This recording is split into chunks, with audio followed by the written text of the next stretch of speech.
lying. Yeah, of course he's lying.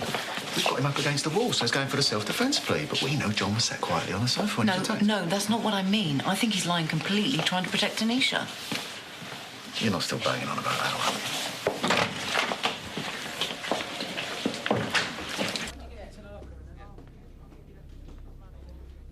So you called Ian to say goodnight, went to bed, and the next thing you remember is your son waking you up? Tanisha, am I right in thinking you want to tell us what really happened? Did Ian kill your husband? No. No, not Ian. It wasn't Ian. It was a burglar.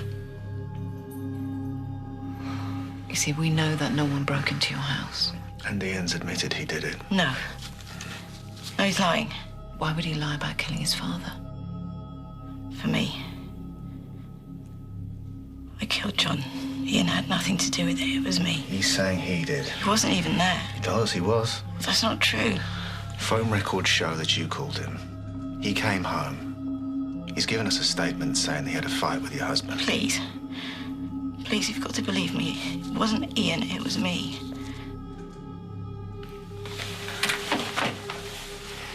My money's still on Ian Gov. He studies law, so he knew exactly how to cover up the murder scene by faking a burglary. He made the 999 call. He's done most of the talking so far. Got to admit, pretty savvy for a 19-year-old. The only question is how far the mother's in on it. And I don't think she's in on it, Gov. I think she did it. What? So he's prepared to take the rap? Yeah. OK, well, if that's the case, she hasn't mentioned abuse. I think she's too ashamed. What, to admit she's been abused? 20 years ago, she walked out on a family and a culture to be with this man. Oh, here we go. If he then went on to abuse her and bully her, she couldn't admit that to her family. You had to pull out the culture card, didn't you? What the hell's that supposed to mean? You know what it means. It means I can't argue with you without being accused of prejudice. I can't believe you actually... All right, both of you. Look, until we know exactly what happened in the house and who did what, we will concentrate on the hard facts, OK? OK. Yes, Joe. So I've just spoken to Tanisha's GP. There's nothing to suggest that John ever hit his wife. No unexplained bruises, broken bones, burns. However, Tanisha was once treated for depression after she put John in hospital. She knocked him out with a lump of wood.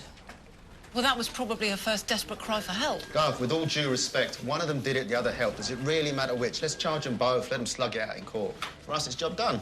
Hang on. Surely it's our duty to get all the details first, find the trigger. Look, I don't think you are doing her any favours by digging further here, unless you wanted to get life.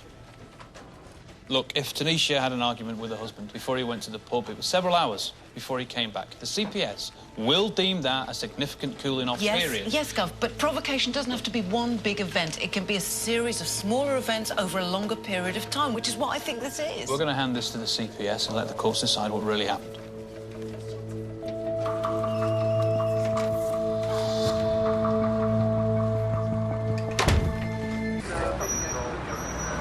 Grace, Joe? This is a list of calls made to John's mobile. Jenny said that he'd moved in with her only last night. He had to go home and pick up some clothes, right? When he didn't come back, she tried calling him to no avail. Yeah? Well, there were no phone calls made to John's mobile last night. Jenny lied. But if he didn't turn up, how come she didn't call him and find out where he was? Exactly. I've asked her to come in for a little chat. Can you take the interview? Sarge. She made his life a misery. Forgive me, but why didn't he leave before? She's a depressive. If he left, he was scared what she might do to herself or to his son. Right. So then 3 nights ago, when Ian confronted John about you, finally there was nothing to stop you being together. No, that's why he moved in. So why did John go back home? Like I said to DS Moss, he went to pick up some more clothes. And you must have been worried when he didn't turn up. Did you call him?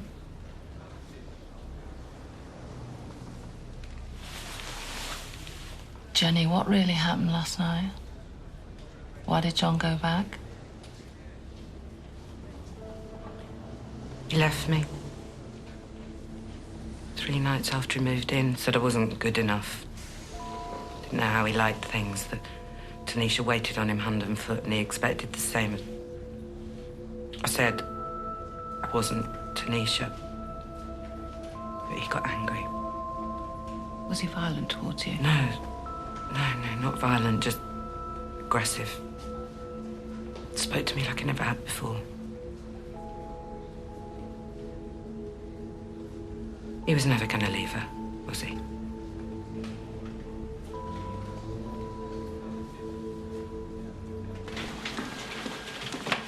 Gov, I'd like another chance to speak to Tanisha. Why? Johnny Martin wasn't entirely honest with Stevie and Banksy this morning. John dumped her last night. That's why I went back home, not to get more clothes. He went back for good. How does that change anything? Imagine you think your husband's finally left after years of misery. Then you hear him downstairs. So you go down, and there he is. Just when you dared to hope that the nightmare was finally over, he sat there, fast asleep on the sofa as if nothing had happened, suitcase propped up against the wall. Groundhog Day. In that moment of utter despair, you can see only one way out. It's still cold-blooded murder. If we can get Tanisha to admit to the abuse, to tell the truth about last night, we might be able to get her a lesser sentence.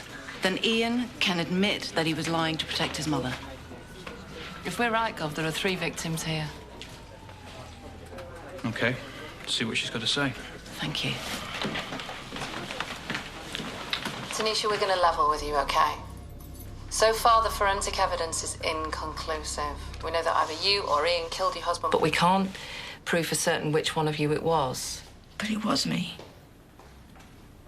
I killed him, please. It wasn't Ian. We think the only way a jury's going to believe you is if you tell them about your marriage.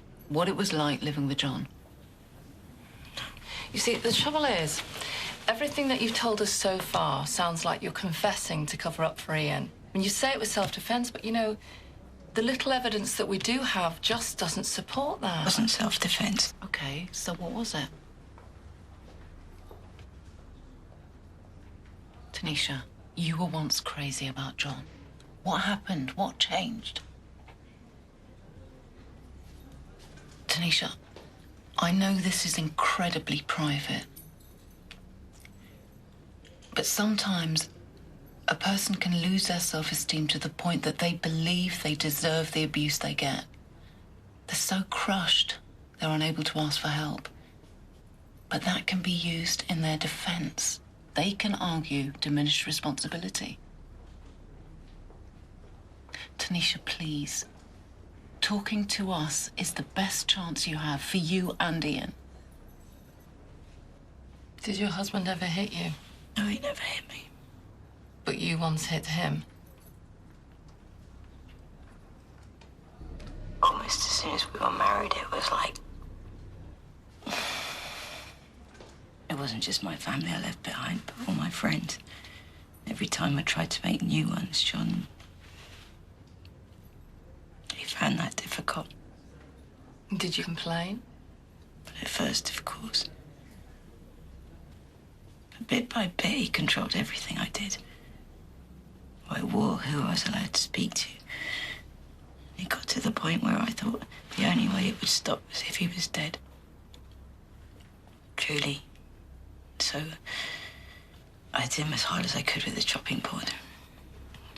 And then I panicked and I took him to hospital.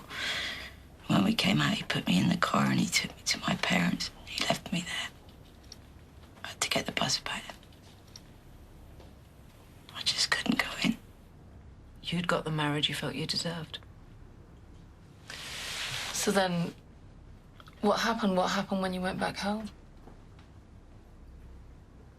You returned to a husband who knew you tried to kill him, who knew you had nowhere else to go and no one to turn to. Where was Ian? It was before Ian was born. How long before he was born?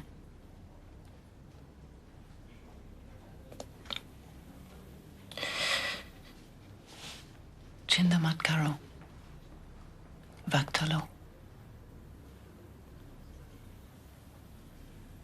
9 months. It was the first time John raped me. And how many more times did he rape you? Many.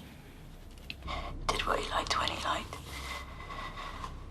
Usually when he came back from the pub like last night.